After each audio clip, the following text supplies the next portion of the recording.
Morning fog clung to the rooftops of London like a veil drawn reluctantly over a city that preferred spectacle to mercy.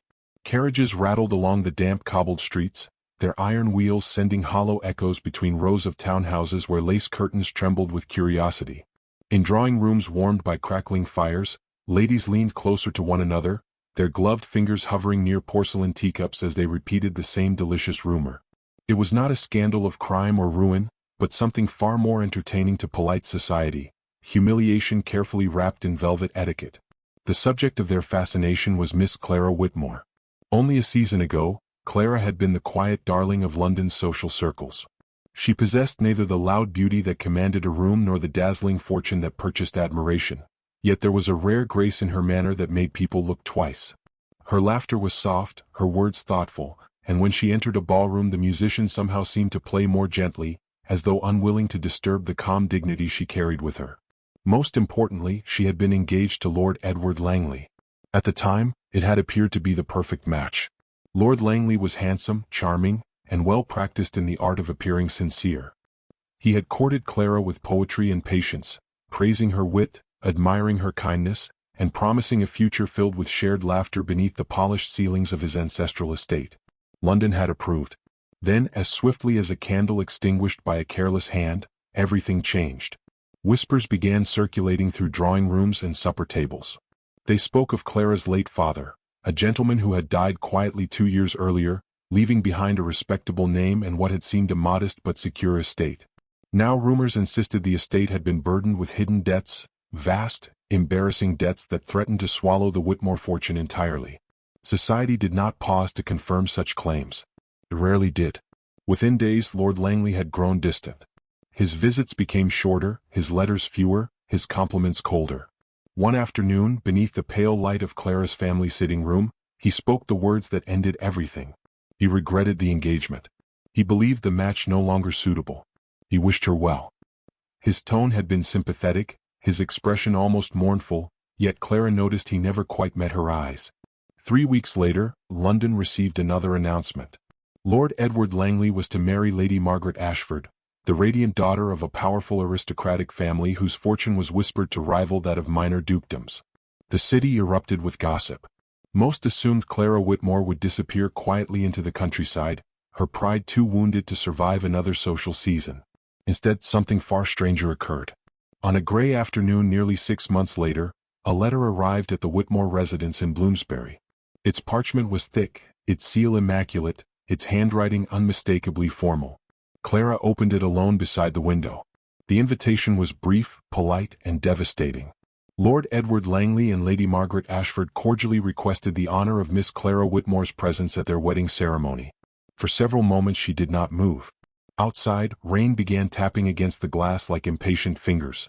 The invitation was not merely insensitive, it was a performance. Lord Langley knew perfectly well how London would react. By appearing gracious enough to invite his former fiancée, he disguised cruelty as magnanimity. Society adored such gestures. They allowed everyone to pretend civility while privately enjoying someone else's downfall. When Clara's cousin Eleanor discovered the letter later that evening, she nearly dropped the tray she carried. "Clara, you cannot possibly attend," she exclaimed, pacing the drawing room in agitation. "They expect you to arrive looking broken. They expect you to prove their whispers correct." Clara listened quietly, her hands folded in her lap. Her face revealed little, yet something inside her had shifted during the long months of silence and humiliation. Pain had carved away illusions, leaving behind a steadier resolve. "They expect many things," she replied softly. Eleanor stopped pacing. "And you intend to give them none of it?" Clara's gaze drifted toward the rain-streaked window, where blurred lanterns glowed through the gathering dusk. "I intend," she said after a moment, "to remind them that dignity is not granted by society. It is carried within." The decision shocked Eleanor into silence. To attend the wedding meant walking directly into the lion's den of London gossip. It meant enduring every whisper, every glance, every silent comparison between herself and the radiant bride who had replaced her. Yet Clara felt strangely calm. 4 months she had hidden from society's gaze, allowing strangers to define her story. That ended tonight. Far beyond London, however, another figure had already heard the rumors. His name surfaced rarely in conversation, yet when it did, voices lowered instinctively. Alexander Blackwood, the Duke of Ravensshire. Soldiers who had served beside him spoke of discipline forged in battlefields across Europe. Politicians described him as unyielding. Society hostesses whispered that the Duke attended balls only when absolutely necessary and left before the final waltz could begin. Some called him brilliant. Others called him dangerous. Most simply called him the Iron Duke. Few noticed when a dark carriage bearing the Ravensshire crest departed his northern estate 3 days before the Langley wedding. The journey south was long, the winter roads unforgiving, yet the carriage did not slow. Inside, the Duke sat in thoughtful silence, a sealed letter resting on his knee. The invitation to Lord Langley's wedding had not been meant for him. Yet he had read it nonetheless. Back in London, Clara Whitmore folded her own invitation carefully and set it upon the desk beside her. The decision had already been made, though the city would not learn it until the church doors opened. She would attend the wedding. She would face the whispers. She would walk into the room where her humiliation had been so carefully arranged. What none of them could possibly know, neither Lord Langley nor the hundreds of guests preparing to watch the spectacle, was that somewhere along the winter road approaching London, a carriage bearing the crest of Ravensshire was already moving steadily through the fog, carrying a man whose arrival would change everything. Morning light filtered weakly through the tall stained-glass windows of St. George's Church, turning the drifting winter fog outside into pale ribbons of silver. The building had been dressed with deliberate elegance. White roses climbed the stone pillars, their fragrance softening the chill of the ancient walls, while rows of polished pews gleamed beneath the glow of dozens of candles.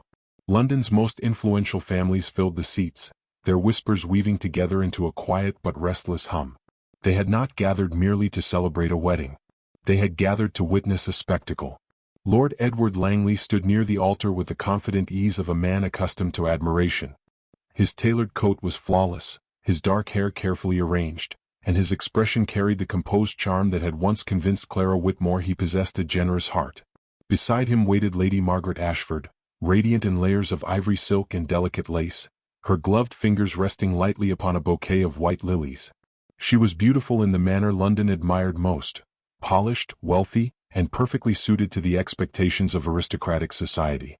Yet even as the organist rehearsed the opening chords of the wedding march, the guests were not studying the bride. Their attention drifted constantly toward the church entrance. They were waiting. Clara Whitmore had accepted the invitation. That knowledge alone had electrified the city for days. Women who had scarcely spoken to Clara during her months of quiet exile now leaned toward one another with bright, curious eyes.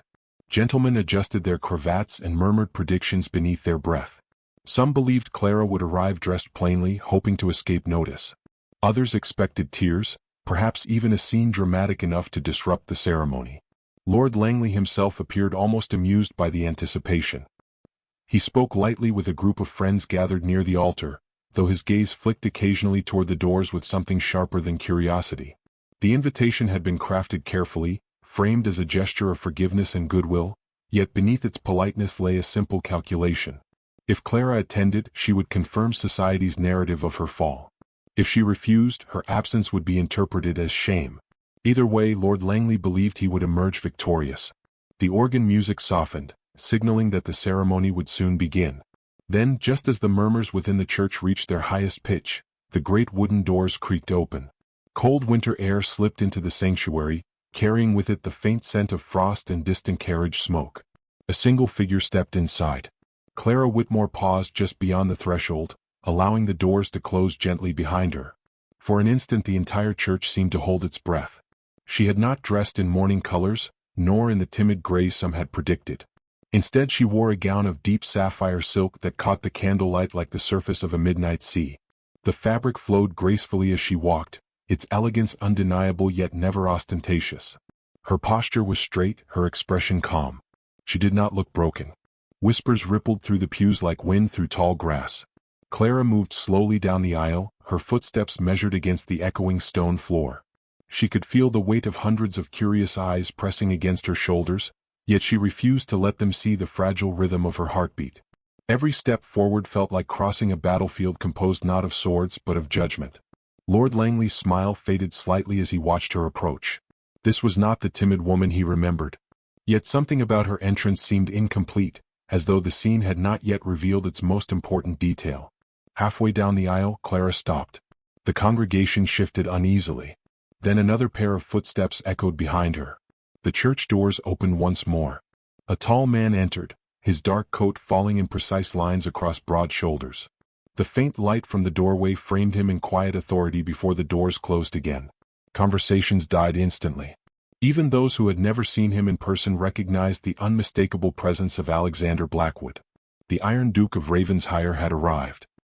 He walked with the controlled confidence of a man who had spent years commanding soldiers and outmaneuvering rivals far more dangerous than gossiping aristocrats. His expression revealed little, yet his gaze swept calmly across the room as though measuring the worth of every whispering guest. When he reached Clara's side, she extended her hand. Without hesitation, the Duke offered his arm. Together they continued down the aisle. Shock spread through the congregation with astonishing speed. Fans froze midair, monocles slipped slightly from astonished eyes, and the hushed murmurs transformed into stunned silence. Lord Langley stared openly now. His carefully rehearsed composure had cracked. He watched Clara approach with the Iron Duke beside her, and for the first time uncertainty clouded his confident posture. The significance of the moment had not yet been spoken aloud, yet the implication was already impossible to ignore. Clara Whitmore was not alone. When they reached the front pew, the priest stepped forward politely, though even he seemed briefly unsettled by the sudden shift in atmosphere. He glanced at Clara, then at the Duke. "Your Grace," he said respectfully. The title echoed through the church like a struck bell. "Your Grace." The words transformed the entire room. Dozens of heads turned sharply toward Clara as realization dawned with breathtaking clarity. Only one explanation could account for the priest's greeting. Clara Whitmore was no longer Miss Whitmore. She was the Duchess of Ravensshire. The revelation swept across the guests with almost physical force. Murmurs erupted again, louder now, tangled with disbelief and awe. A woman who had entered the church expecting humiliation had instead arrived as one of the highest-ranking ladies in England. Lord Langley's face drained of color. The balance of power he had arranged so carefully had collapsed in an instant. Clara remained composed, though her fingers tightened slightly around the Duke's arm as the weight of the moment settled upon her. She could sense the storm of speculation rising behind her, yet Alexander Blackwood stood beside her with calm immovability, as though the chaos of London society were nothing more than distant weather. The priest cleared his throat and turned back toward the waiting bride and groom. But before the ceremony could begin, Lord Langley stepped forward abruptly, his voice tight with restrained disbelief. "Your Grace," he said to the Duke, forcing a polite smile, "this is quite an unexpected honor." The Duke regarded him steadily, his expression unreadable. Then he answered with a quiet certainty that carried effortlessly through the silent church. "I find," Alexander Blackwood said calmly, "that some invitations are too interesting to decline." The remark stirred another wave of whispers. Clara felt the subtle strength of the Duke's arm beneath her hand, steady as iron, and for the first time she wondered whether she truly understood the man she had married only days before. Because while the entire church now believed this marriage had saved her from humiliation, Clara alone knew the truth was far more mysterious. She still did not know why the Iron Duke had chosen her. The wedding ceremony concluded beneath an atmosphere that no amount of music or polite applause could soften. While vows were spoken and rings exchanged, the congregation remained distracted by the quiet storm that had erupted moments earlier. The bride and groom stood before the altar, yet the true focus of every gaze lingered upon the pew where Clara Whitmore, now Clara Blackwood, Duchess of Ravensshire, sat beside the most formidable man in England. The whispers that filled the church no longer carried amusement. They carried bewilderment. Clara felt the shift in the room as sharply as if the air itself had changed temperature. Only hours earlier she had expected judgment, perhaps even ridicule, yet the murmurs now carried a different tone entirely. Curiosity had replaced pity. Respect had begun to eclipse mockery. It was astonishing how quickly society adjusted its loyalties once power entered the room. Beside her, Alexander Blackwood remained perfectly composed. His posture was upright, his gaze steady, his presence so calm that the chaos surrounding them seemed unable to touch him. Yet Clara sensed that calmness was not indifference but discipline. The Duke moved through the world like a man accustomed to command, a man who had learned long ago that the smallest gesture could alter the balance of an entire room. When the ceremony ended and the congregation began filing toward the reception hall adjoining the church, Clara rose slowly. Her heart still beat with a strange mixture of triumph and unease. The victory over humiliation had come so swiftly that it felt almost unreal. She had entered expecting to defend her dignity alone, yet she had emerged with an entire world suddenly rearranged around her. The Duke offered his arm again without a word. They walked together through the corridor leading toward the reception, the soft rustle of gowns and the murmur of guests following close behind them. Clara noticed how people stepped aside instinctively as the Duke approached. Conversations faltered, smiles became carefully respectful, and bows were offered with sudden enthusiasm. Power had a way of rewriting memory. Soon they entered the reception hall, where tall windows allowed the pale winter light to spill across polished floors and glittering chandeliers. Tables overflowed with silver trays of champagne and delicate pastries, yet the festive arrangement could not disguise the tension simmering beneath the gathering. Clara sensed it immediately. The guests were not celebrating the marriage of Lord Langley and Lady Margaret Ashford. They were studying her. Some appeared fascinated. Others looked unsettled. A few seemed almost resentful that fate had elevated the very woman they had so recently dismissed. Across the room, Lord Langley stood near the window speaking with several acquaintances, though his attention clearly wandered. His smile had become strained, his laughter too quick. The sudden transformation of Clara's status had unsettled the carefully balanced narrative he had constructed. At last his gaze met hers. For a moment neither of them moved. The memory of their broken engagement hung between them like a shadow stretching across the floor. Clara felt the old ache stir faintly within her chest, yet it no longer carried the same sharpness. Something about standing beside the Duke had shifted her perspective in ways she did not yet fully understand. Langley approached. The crowd seemed to part instinctively, eager for whatever confrontation might unfold. He stopped a few paces away, offering a shallow bow that balanced awkwardly between politeness and discomfort. "Your Grace," he said to the Duke, his voice carefully controlled. "I must confess your presence has made today rather more memorable than I anticipated." Alexander Blackwood regarded him without expression. "And yet," the Duke replied calmly, "memorable occasions are precisely why invitations exist." A ripple of quiet amusement moved through the nearby guests. Langley forced another smile, though it did not reach his eyes. His attention shifted toward Clara, and for the first time his voice softened. "Clara," he began, as though the familiar name might recover some portion of their past understanding. Before he could continue, the Duke spoke again. "You will address my wife properly." The words were neither loud nor aggressive, yet they carried an unmistakable authority that silenced the room. Langley's expression tightened slightly. "Of course," he said stiffly. "My apologies, Duchess." Clara watched the exchange with quiet astonishment. The Duke's intervention had been swift, decisive, and utterly unembarrassed. In that moment she understood that whatever reason had led him to marry her, he intended to defend the position he had granted her. Langley hesitated, clearly weighing whether to continue the conversation. Pride battled with caution in his expression. Finally he inclined his head again. "I wish you both happiness," he said, though the sentiment sounded hollow. Then he turned away. The surrounding guests resumed their conversations cautiously, though their glances continued drifting toward the unlikely pair standing near the center of the room. Clara released a slow breath she had not realized she was holding. "You did not have to do that," she murmured quietly to the Duke. Alexander Blackwood's gaze remained on the departing figure of Lord Langley. "Yes," he said after a moment, "I did." His answer was simple, yet something within it carried deeper meaning. Clara sensed that the Duke's actions were guided not merely by courtesy but by a private conviction she had not yet uncovered. They remained in the reception hall only briefly after that. When the murmurs grew louder and the curiosity of the guests more intense, the Duke suggested their departure with quiet efficiency. Outside, the afternoon sky had begun fading toward evening, the winter light dissolving into pale blue shadows across the quiet street. Their carriage waited near the curb, its dark lacquered panels reflecting the lanterns that had already begun to flicker awake along the avenue. Clara settled inside while the Duke followed, closing the door with measured calm. For several minutes the carriage rolled through London in silence.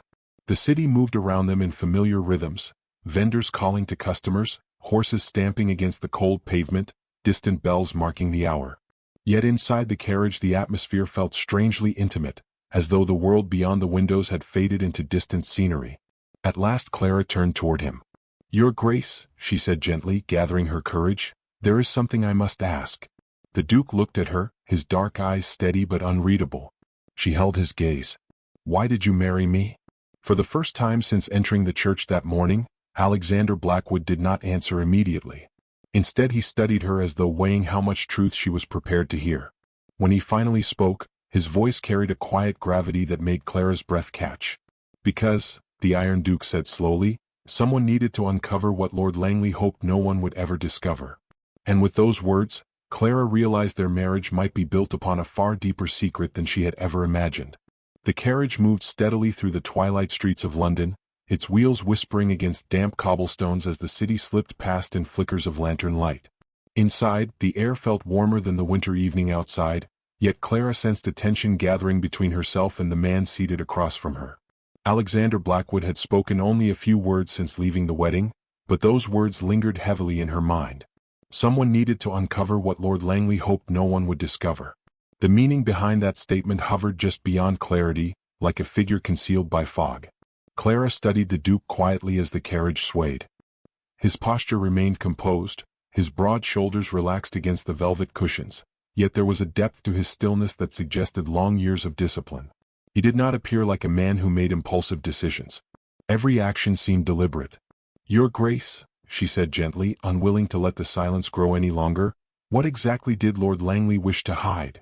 The Duke lifted his gaze toward her, and in the shifting lantern light his expression softened slightly, though his voice remained calm. "The truth," he replied. Clara waited. Outside, the carriage passed beneath a row of bare winter trees whose branches scratched faintly against the roof as they swayed in the wind. "When your father died," the Duke continued, "rumors began spreading about debts attached to his estate. The claims appeared suddenly and with remarkable persistence. It interested me." "Interested you?" Clara repeated quietly. "Yes." His tone carried the simplicity of a man accustomed to explaining difficult matters plainly. "I have spent much of my life observing how men behave when they believe no one is watching," he said. "Lord Langley behaved like a man who needed an escape." Clara felt a small chill pass through her chest. "An escape from our engagement," she murmured. "Precisely." The Duke leaned forward slightly, resting his gloved hands together as the carriage turned onto a quieter avenue. The motion caused the lantern outside to swing, casting moving shadows across his face. "I began making inquiries," he said. "Quiet inquiries. Financial ledgers, correspondence, estate records. It did not take long to notice inconsistencies." Clara's heartbeat quickened. "Inconsistencies." "The debts attached to your father's estate were real," the Duke explained. "But they were minor. Easily manageable. They could never have threatened your family's standing." Clara stared at him, stunned by the certainty in his voice. "But the rumors claimed." "Yes," he interrupted calmly. "The rumors claimed catastrophe. Ruin. Social disgrace." For a moment he allowed the silence to settle between them before finishing the thought. "Those rumors did not appear naturally." The carriage slowed slightly as it approached a crossroads, the horses stamping impatiently against the cold pavement. Clara's voice barely rose above a whisper. "You believe Lord Langley created them." "I do not merely believe it," the Duke replied. "I confirmed it." The word struck her like a sudden gust of icy wind. Memories rushed back with painful clarity. Langley's growing distance, the polite regret in his voice when he ended the engagement, the rapid announcement of his marriage to Lady Margaret Ashford. What once seemed like unfortunate coincidence now revealed a more deliberate pattern. "He needed Lady Margaret's fortune," Clara said slowly. "Yes." The Duke's answer came without hesitation. "Her dowry resolved several financial difficulties within the Langley estate. Your engagement had become inconvenient to his ambitions." Clara leaned back against the carriage seat, the weight of the revelation settling heavily upon her shoulders. For months she had blamed fate, circumstance, perhaps even herself. Now she saw the truth with startling clarity. Langley had not simply abandoned her. He had engineered her fall. "And you discovered this before the wedding?" she said. "I discovered it weeks ago." "Then why?" Her voice faltered as a new question emerged, one that seemed even more bewildering. "Why did you not expose him immediately?" The Duke studied her quietly. "Because exposure alone would not have repaired the damage done to you." Clara frowned slightly. "What do you mean?" The carriage resumed its steady motion through the dim streets. The Duke's gaze shifted briefly toward the window, as though measuring his next words carefully. "Society is rarely interested in correcting its mistakes," he said. Even if Langley's deception had been revealed, many would have continued believing the rumors simply because it entertained them. Clara knew that was true. London preferred its scandals neat and dramatic. Truth often arrived too late to change the story people enjoyed repeating. "So instead," she said slowly, "you married me." The Duke met her eyes again. Yes. The answer felt both astonishing and strangely logical at once. By marrying you, he continued, I changed the narrative entirely. Society respects power more readily than truth. As the Duchess of Ravensshire, your dignity becomes unquestionable. Clara absorbed his words carefully. She understood the strategy now, yet the enormity of it still left her breathless. You altered the entire balance of society simply to restore my reputation. The Duke tilted his head slightly. Justice sometimes requires leverage. For several moments neither of them spoke. The carriage rolled deeper into the quiet neighborhood surrounding Ravensshire House, where tall iron gates and stately townhouses loomed behind shadowed gardens. Clara's mind raced with the implications of everything she had learned. At last she spoke again, her voice softer than before. You did all of this for a woman you barely knew. The Duke's expression changed in a way she had not seen before. The iron composure remained, yet something warmer flickered beneath it. You underestimate yourself, he said. Clara looked at him curiously. In what way? You assume I married a stranger. The carriage slowed as it approached the gates of Ravensshire House, the lanterns along the drive casting long golden reflections across the polished carriage windows. Clara felt a strange anticipation stirring within her chest. What are you saying? The Duke waited until the carriage came to a full stop before answering. His voice lowered slightly as though revealing a truth that carried more weight than the others. I had been watching you long before the scandal began. Clara blinked in surprise. Watching me? Observing, he corrected calmly. Your conduct during the season. Your kindness toward people society rarely notices. The way you handled Langley's courtship with patience rather than vanity. He paused. You were remarkable long before the rumors attempted to diminish you.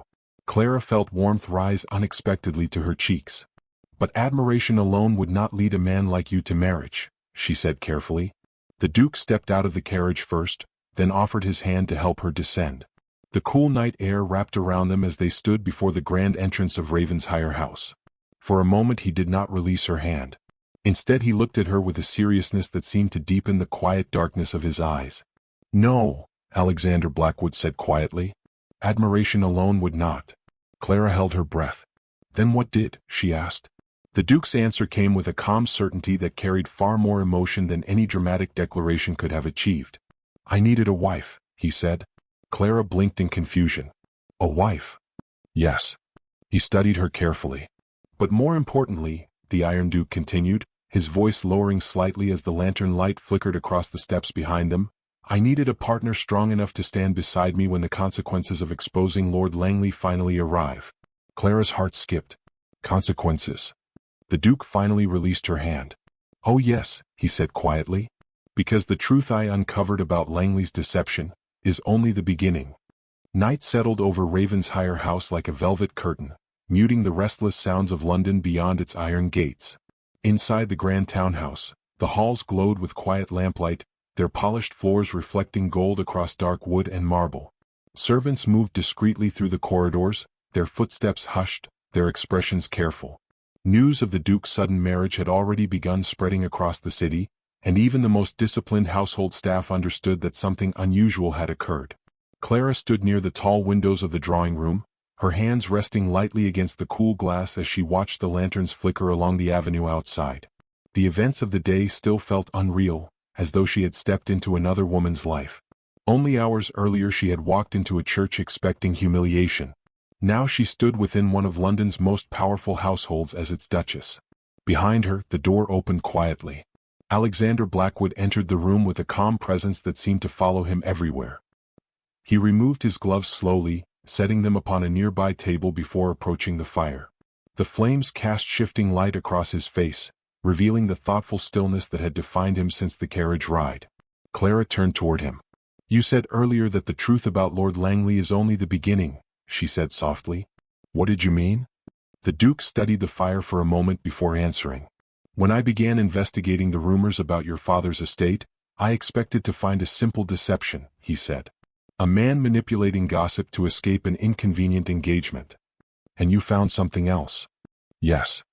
His gaze lifted to meet hers, steady and unflinching. I discovered that Langley's financial troubles are far more severe than society realizes. His estate is nearly bankrupt.